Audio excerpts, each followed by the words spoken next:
নমস্কার বন্ধুরা, আপনি কি জানেন যে 2026 সাল থেকে সিনিয়র সিটিজেন, বিধবা এবং প্রতিবন্ধীদের পেনশনের পরিমাণ দ্বিগুণেরও বেশি বাড়তে চলেছে। কিন্তু যদি আপনি একটা স্পেশাল কার্ড না বানান, তাহলে আপনার পেনশন সম্পূর্ণভাবে বন্ধ হয়ে যেতে পারে এবং সরকারের নতুন আপডেট অনুসারে লক্ষ লক্ষ লোকের পেনশন ইতিমধ্যে কাটা গেছে। এই ভিডিওতে আমি আপনাদের সব কিছু বিস্তারিত বলবো, যাতে আপনি কোনো সমস্যায় না পড়েন। যদি আপনি এখনও সাবস্ক্রাইব না করে থাকেন, তাহলে এখনই নিচের সাবস্ক্রাইব বাটনে ক্লিক করুন, যাতে ভবিষ্যতে এমন গুরুত্বপূর্ণ আপডেট মিস না করেন। এবং ভিডিওটা দেখার পর একটা লাইক দিন, যাতে আমাদের মোটিভেশন বাড়ে এবং আরও ভালো কন্টেন্ট বানাতে পারি। প্লাস কমেন্টে লিখুন আপনি কোন ধরনের পেনশন পান, যাতে আমরা আপনার প্রশ্নের উত্তর দিতে পারি এবং অন্যদেরও সাহায্য করতে পারি। এখন আসুন মূল বিষয়ে আসি। বন্ধুরা, এই ভিডিওতে আমি আপনাদের সাথে শেয়ার করব সিনিয়র সিটিজেনদের পেনশন, বিধবা মহিলাদের বেতন, প্রতিবন্ধীদের পেনশন এবং সব ধরনের পেনশনধারীদের জন্য একটা অত্যন্ত গুরুত্বপূর্ণ আপডেট, যা সরকার থেকে এসেছে।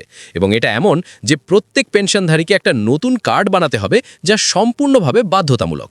কারণ ছাড়া এই কার্ড না থাকলে আপনার পেনশন চালু রাখা যাবে না এবং এতে অনেক লোকের জীবনযাত্রা প্রভাবিত হতে পারে। তাই আমি আপনাদের অনুরোধ করছি, এই ভিডিওটা শুরু থেকে শেষ পর্যন্ত দেখুন, যাতে কোনো তথ্য মিস না হয়। বিশেষ করে যদি আপনি নিজে পেনশন পান বা আপনার পরিবারে কেউ, যেমন বাবা মা, দাদা দাদি, বিধবা মহিলা বা প্রতিবন্ধী ব্যক্তি পেনশন পান, তাহলে এটা আপনার জন্য অত্যন্ত প্রয়োজনীয়। কারণ এখানে আমি বলবো পেনশনের পরিমাণ কতটা বাড়বে, কেন অনেকের পেনশন বন্ধ হয়ে যাচ্ছে, লাইফ সার্টিফিকেটের নতুন আপডেট কি এবং সেই নতুন ফ্যামিলি কার্ডটা কি, যা সবাইকে বানাতে হবে। প্লাস সরকার থেকে যে অযোগ্যদের লিস্ট বেরিয়েছে, সেটা নিয়েও আলোচনা করব, যাতে আপনি চেক করতে পারেন আপনি সেই লিস্টে আছেন কিনা। এবং প্রতিবন্ধীদের পেনশনের নিয়মগুলো কিভাবে পরিবর্তন হচ্ছে, সেটা সহজ ভাষায় ব্যাখ্যা করব, যাতে সবাই বুঝতে পারেন এবং কোনো সমস্যায় না পড়েন। আমরা সবসময় আপনাদের জন্য আসল এবং বিশ্বস্ত তথ্য দিই, যাতে আপনাদের কোনো ভুল না হয় এবং অপ্রয়োজনীয় বিষয়ে সময় নষ্ট না করেন। তাই এখনই যদি কেউ সাবস্ক্রাইব না করে থাকেন, তাহলে করুন, এবং যারা পেনশনধারী তাদের জন্য এটা না মিস করবেন। এখন দেখুন, সরকার থেকে সাম্প্রতিক আপডেট অনুসারে নতুন বছর থেকে সিনিয়র সিটিজেন এবং বিধবা মহিলাদের পেনশনের পরিমাণ উল্লেখযোগ্যভাবে বাড়তে চলেছে। উদাহরণস্বরূপ, কর্ণাটকায় এখন সিনিয়র সিটিজেনদের পেনশন প্রায় 900 টাকা আসে এবং বিধবাদের 800 টাকা। কিন্তু প্রতিবন্ধীদের ক্ষেত্রে এটা তাদের অক্ষমতার শতাংশের ওপর নির্ভর করে এবং সরকার এটাকে 2000 টাকা পর্যন্ত বাড়ানোর সিদ্ধান্ত নিয়েছে, যা একটা বড় সাহায্য হবে অনেক পরিবারের জন্য, যারা এই অর্থের ওপর নির্ভর করে জীবন চালান। এবং ভালো খবর হলো, এই বাড়তি অর্থ পাওয়ার জন্য আলাদা করে আবেদন করার দরকার নেই, কারণ এটা সরাসরি আপনার ব্যাংক অ্যাকাউন্টে ডিবিটির মাধ্যমে জমা হবে, যদি আপনি যোগ্য হন। কিন্তু এখানে একটা গুরুত্বপূর্ণ পয়েন্ট আছে, যে যদি আপনার ডকুমেন্টগুলো ঠিক না থাকে, তাহলে এই বাড়তি অর্থ আসবে না এবং এমনকি আপনার বিদ্যমান পেনশনও বন্ধ হয়ে যেতে পারে। অনেক লোক কমেন্ট করছেন যে তাদের পেনশন 2-3 মাস ধরে আসছে না বা অ্যাকাউন্টে টাকা জমা হচ্ছে না, যদিও অ্যাকাউন্ট আছে। তাই আমি বলছি, এর প্রধান কারণগুলো কি। প্রথমত, লাইফ সার্টিফিকেট আপডেট না করা, যা প্রত্যেক পেনশনধারীকে সরকারকে প্রমাণ করতে হয় যে তারা এখনও জীবিত আছেন।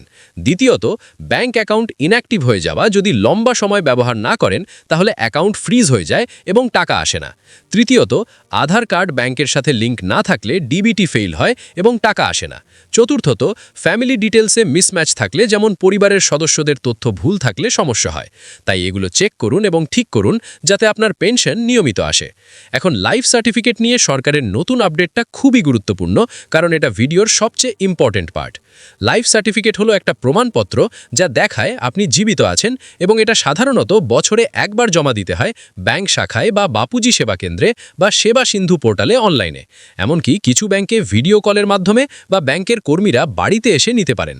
বিশেষ করে যদি আপনি সিনিয়র সিটিজেন বা প্রতিবন্ধী হন এবং যেতে না পারেন, তাহলে পরিবারের সদস্য সাহায্য করতে পারেন বা ব্যাংকের লোক এসে নেবেন। কিন্তু যদি এটা না জমা করেন, তাহলে পেনশন সাময়িকভাবে বন্ধ হয়ে যাবে, তাই এটা মিস করবেন না। এখন নতুন ফ্যামিলি কার্ড নিয়ে বলি, যা এই ভিডিওর মূল টপিক এবং সব পেনশনধারীদের জন্য অ্যাপ্লাই করে, কারণ এটা বাধ্যতামূলক। তাই মন দিয়ে শুনুন এবং ভিডিওটা শেষ পর্যন্ত দেখুন, যাতে সব তথ্য পান। সরকার 2026 সালের জানুয়ারি থেকে এই নতুন ফ্যামিলি কার্ড সিস্টেম চালু করছে, যা একটা সিঙ্গেল কার্ডে সব সরকারি স্কিমের সুবিধা দেবে, যেমন পেনশন, রেশন, গৃহলক্ষ্মী অর্থ এবং অন্যান্য যোজনা। এবং এটা নতুন বছর থেকে সবাইকে বানাতে হবে বাধ্যতামূলকভাবে। এর সুবিধা হলো, আপনি একটা কার্ড দিয়ে সব স্কিম অ্যাক্সেস করতে পারবেন এবং এতে ডুপ্লিকেট বা ফেক বেনিফিশিয়ারিদের আউট করা যাবে, যাতে শুধুমাত্র যোগ্য লোকেরাই সুবিধা পান। এবং ভবিষ্যতে যদি এই কার্ড না থাকে, তাহলে পেনশন এবং অন্যান্য সুবিধায় সমস্যা হবে, তাই সরকার এটা জানিয়েছে। এখন কিভাবে এটা বানাবেন, কোন তারিখ থেকে অ্যাপ্লিকেশন ওপেন হবে সেটা বিস্তারিত বলবো, যাতে আপনি প্রস্তুত থাকেন। প্লাস সরকারের ভেরিফিকেশনে প্রায় 23 লক্ষ অযোগ্য পেনশনধারীকে লিস্ট থেকে বাদ দেওয়া হয়েছে, কারণ তারা ফেক ডকুমেন্ট দিয়েছে বা মৃত ব্যক্তির নামে পেনশন নিচ্ছিল বা আয়ের লিমিট ছাড়িয়ে গেছে। তাই যদি আপনার ডকুমেন্ট ঠিক না থাকে তাহলে আপনার পেনশনও ঝুঁকিতে আছে। এখন প্রতিবন্ধীদের পেনশন নিয়ে বলি, যা অনেকের জন্য গুরুত্বপূর্ণ, এবং আমি অনুরোধ করছি এই ভিডিওটা শেয়ার করুন প্রতিবন্ধীদের সাথে। প্রতিবন্ধীদের পেনশন অক্ষমতার শতাংশের উপর নির্ভর করে এবং মেডিকেল সার্টিফিকেট বাধ্যতামূলক। প্লাস নিয়মিত ভেরিফিকেশনের মাধ্যমে পেনশন চালু রাখা হয়। যদি ডকুমেন্ট ক্লিয়ার থাকে তাহলে পেনশন বন্ধ হবে না। অনেকে কমেন্ট করছেন যে তাদের প্রতিবন্ধী পেনশন 2 মাস ধরে আসছে না, এবং আমি রিসার্চ করে দেখেছি যে এটা রিয়েল প্রবলেম, কারণ শতাংশ ভেরিফিকেশন পেন্ডিং থাকে এবং মাসিক চেক হয়। তাই নিজের ডকুমেন্ট চেক করুন। এখন ইম্পর্টেন্ট চেকলিস্ট হলো লাইফ সার্টিফিকেট জমা দেওয়া, আধার লিঙ্ক করা, ব্যাঙ্ক অ্যাকাউন্ট অ্যাক্টিভ রাখা এবং ফ্যামিলি ডিটেলস ঠিক রাখা। যদি এগুলো ঠিক থাকে তাহলে সব পেনশনধারীর পেনশন নিয়মিত আসবে। বন্ধুরা, এই তথ্যটা সব পেনশনধারীর সাথে শেয়ার করুন, এবং যদি ভিডিওটা উপকারী লাগে তাহলে লাইক দিন। এখন দেখুন কতটা পেনশন বাড়বে। প্রতিবন্ধী, বিধবা, রিটায়ার্ড কর্মচারী এবং সিনিয়র সিটিজেনদের জন্য আলাদা আলাদা বোর্ড আছে, তাই বাড়তি পরিমাণ আলাদা হবে। উদাহরণস্বরূপ বিধবা পেনশন সবচেয়ে বেশি বাড়তে পারে 2000 টাকা পর্যন্ত, এবং এটা সরকারের গ্যারেন্টি, যা কর্ণাটকের মুখ্যমন্ত্রী সিদ্ধারামাইয়া নিজে বলেছেন। কোনো সরকার পরিবর্তন হলেও এই বাড়তি হবে এবং 2026-এর প্রথম মাস থেকে আসবে। বিধবা পেনশন নিয়ে আলাদা ভিডিও বানাবো, যাতে বিস্তারিত জানতে পারেন।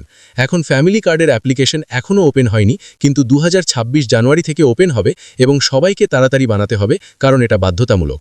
তাই এই ভিডিওটা আপনার পেনশনহারী বন্ধুবান্ধবদের সাথে শেয়ার করুন, এবং যদি কোনো ডাউট থাকে তাহলে কমেন্ট করুন। আমরা উত্তর দেব, যাতে সবাই উপকৃত হন এবং পেনশনের সুবিধা নির্বিঘ্নে পান। এছাড়া সরকারের যে কোনো নতুন আপডেট এলে আমরা প্রথমে জানাবো, যাতে আপনারা প্রস্তুত থাকেন এবং কোনো লস না হয়। পেনশন হলো অনেকের জীবনের একটা বড় অংশ, তাই এগুলো নিয়ে সচেতন থাকা দরকার এবং সঠিক পদক্ষেপ নেওয়া দরকার, যাতে ভবিষ্যতে কোনো সমস্যা না হয়। উদাহরণস্বরূপ, যদি আপনার লাইফ সার্টিফিকেট মিস হয় তাহলে পেনশন বন্ধ হয়ে যাবে, কিন্তু এটা সহজেই ঠিক করা যায় ব্যাংকে গিয়ে বা অনলাইনে। একইভাবে ফ্যামিলি কার্ড বানানোর জন্য প্রয়োজনীয় ডকুমেন্ট যেমন আধার, রেশন কার্ড ইত্যাদি প্রস্তুত রাখুন, যাতে অ্যাপ্লিকেশন ওপেন হলে তাড়াতাড়ি করতে পারেন। এবং অযোগ্য লিস্ট চেক করার জন্য সরকারি ওয়েবসাইটে যান বা স্থানীয় অফিসে জিজ্ঞাসা করুন, যাতে যদি আপনার নাম থাকে তাহলে ঠিক করতে পারেন। প্রতিবন্ধীদের ক্ষেত্রে মেডিকেল সার্টিফিকেট আপডেট রাখুন এবং শতাংশ ভেরিফাই করান, যাতে পেনশন নিয়মিত আসে। এই সব কিছু করে যদি আপনি সচেতন থাকেন তাহলে পেনশনের বাড়তি অর্থ পেয়ে আপনার জীবন আরও সহজ হবে এবং পরিবারের অর্থনৈতিক অবস্থা উন্নত হবে। তাই এই তথ্যগুলোকে গুরুত্ব দিন এবং অ্যাকশন নিন। ভিডিওটা যদি হেল্পফুল লাগে তাহলে শেয়ার করুন এবং কমেন্টে আপনার অভিজ্ঞতা শেয়ার করুন, যাতে অন্যরা শিখতে পারে। ধন্যবাদ সবাইকে দেখার জন্য, এবং পরের ভিডিওতে দেখা হবে আরও নতুন আপডেট নিয়ে।